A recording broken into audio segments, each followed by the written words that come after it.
Dragi români, micul Trump aici. E timpul să intrăm în această casă care am cumpărat-o. Putem să-i zicem mica casă a lui micul Trump.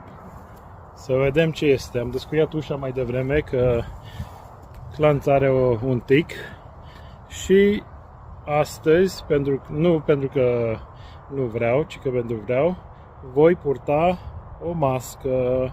Masca care am urât-o în pandemie și nu am purtat-o aproape deloc, o voi purta astăzi. Deci o să, înainte de a intra, îmi pun masca. Hai să intrăm. Să vedeți ce a cumpărat micul Trump.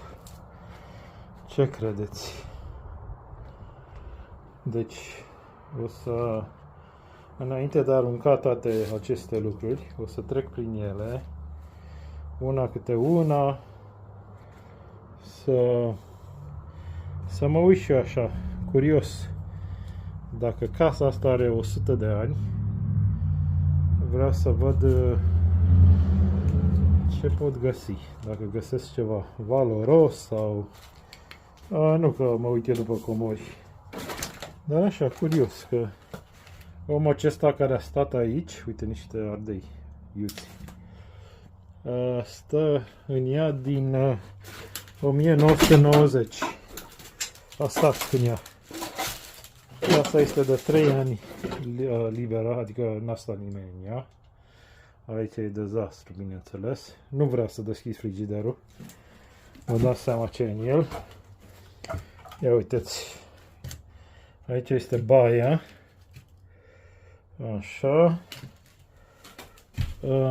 Aici este dormitorul. Wow!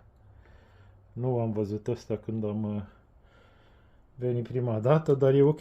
Totul este fixabil.